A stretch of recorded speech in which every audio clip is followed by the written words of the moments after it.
Check the mic live here, instant reaction, and maybe even live updates on the World Series. We'll get all your World Series questions answered here, but we're here to react to the Kansas City Chiefs 28-7 win over the Washington Commanders. It was 7-7 at the half, Sam, and then the Chiefs offense went back into Chiefs offense mode, dominated the second half to get the win, moving to 5-3.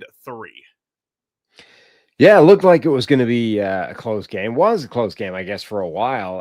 And then Kansas City's offense took over. Washington couldn't get the stops on them. They didn't take advantage of a couple of opportunities they had in terms of turnovers. And they ran out of answers. I mean, they made a couple of mistakes at critical times. And less than a month after the eulogy was written for the Kansas City dynasty, here they are looking like the same old Chiefs again. And now we get to see Buffalo. Yeah, a weird start for Kansas City. Mahomes throws a pick early on. Next drive, ball goes off Kelsey's hands. The old nighttime drops, of course. And 2 interceptions on 2 drives for Kansas City, the type of stuff that Washington would need to win this game.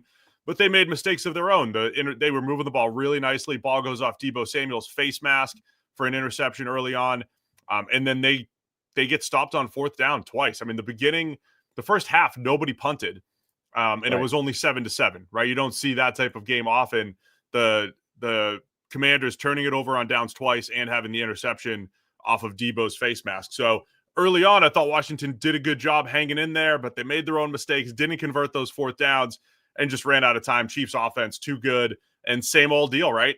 Good luck covering Travis Kelce, Rashee Rice, Mahomes when he's playing in rhythm, and then the few times that you get pressure on him, finding open receivers, he did a great job of that. And ended up having another big night. Yeah, there was so much like just broken coverage on the Chiefs. Like it's so difficult to stop Mahomes when he's in that groove. He doesn't even have to get anywhere. He can just sort of threaten to break the pocket, and then suddenly, like everyone that's got eyes on him has to panic and start moving in the wrong direction.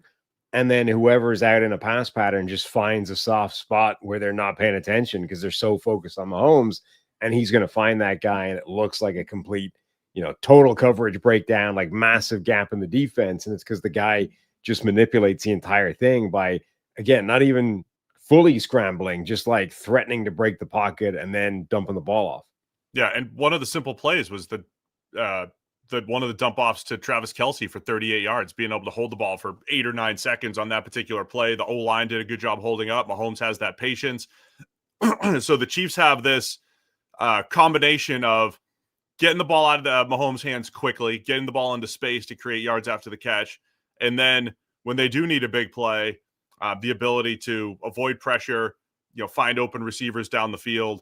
And now they've got the run game going as well. Now, Isaiah Pacheco, we got to keep an eye on this, came out with an injury very late in the game. Of course, they've got their big game, Kansas City against Buffalo this week, biggest game of the week for the NFL. So we'll keep an eye on that. But Pacheco's running better. Kareem Hunt, Brashard Smith had a long run negated by a penalty in there as well. They're starting to get the run game going as well. So just like we talked about last week, the entire Chiefs offense moving the ball in all phases when it comes to run game, pass game, down the field, short. They're doing it all. Yeah, I think a bigger loss in the game. So obviously the Chiefs lose Pacheco late. Even if they're without him for a bit, I think they've got the cover in the backfield that they're fine. Laremy Tunsil was out of the game for the entire thing, basically with a hamstring injury. That's not ideal. Like probably their best offensive lineman, or certainly one of them for Washington. And then also Terry McLaurin, who'd been dealing with a quad injury for like the last month or so, quad injury again. So he made a couple of spectacular plays in the game. Touchdown where he gets, toe tap in the corner of the end zone on a crazy floated pass from Mariota. One down the sideline where he makes a diving catch, lays out, and ends up just about hitting inbounds before something touches out of bounds. Like, he's such a good receiver, and now potentially he's back on the shelf again with the same quad injury that he was just out with. Yeah, dove on the quad for that one play. Tunsil tried to come back in with the hamstring. I don't know if it was 1 or 2 plays, but he completely whiffed on a block. You could see him, as the broadcast was saying, "Hey, look, Laremy Tunsil's back in." You could see him grimacing and looked like he was in pain. So we mentioned coming into this game how big it was for Washington. They were 3-4, now 3-5, facing the Chiefs. So after this loss now, Seattle and then Detroit coming up these next couple weeks. Washington season legitimately on the line here. We'll see if Jaden Daniels is able to come back. But shorthanded a little bit defensively, just also not great defensively. Some of the weakness. I mean, they're shorthanded up front as far as their edge rushers go. Got a little bit of pressure early on, but that disappeared after the first couple drives, and just outmanned after a while. And I think it's going to be tough these next couple weeks with Seattle and Detroit. Very similar situation to the Vikings, two playoff teams from last year with high expectations. I think with their season on the line these next couple weeks with a challenging schedule. No, definitely. Yeah, like somebody was saying in the chat earlier, like it's a game that made sense. Like Kansas City is the better team. The longer After the this team first went, half. or the longer Yeah. this game went, the more it was likely they were going to pull away and eventually not make it or not, be comfortable with the victory. For Washington, it was costly. Like they got through a game without Jaden Daniels, but they lost McLaurin, they lost Laremy Tunsil. Who knows how long they're going to be without those guys for, but they need to be healthy. It's already a season that's not going tremendously well for them. They need their best players in the lineup. And again, Kansas City, I mean, the story of their season right now is defense is playing their best football, giving up 7 points over the last 2 weeks now between the Raiders and Commanders.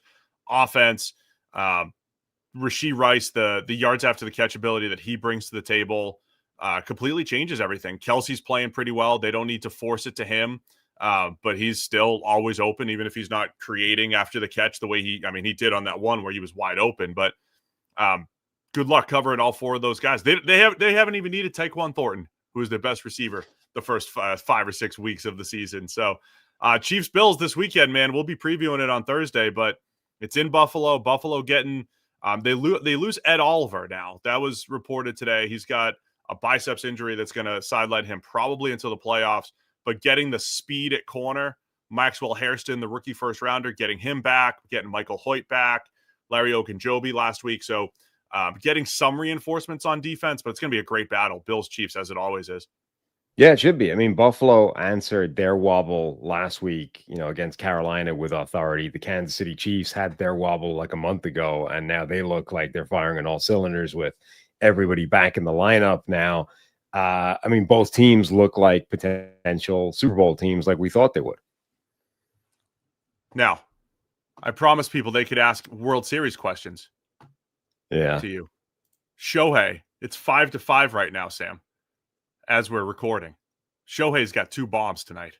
He's pitching tomorrow night, and the guy's got 2 home runs already. Only player in Major League history, per Sarah Langs, to have 3 multi-home run games in one playoff series. Unbelievable. I mean, it's still tied. He should simply hit a third one to win. He should. Well, you only get to hit every 9 hitters, so he's got to wait. He's going to have to wait here. Second and third, 2 out. See if I don't know if the Blue Jays are going to be able to do anything here. Sorry if you're listening later and you already know the result. Questions from the crowd. It wasn't a close game. No. It wasn't a close game, Sam. No, it wasn't. Not a close game. Long take any questions from the chat. Any other takeaways on this one?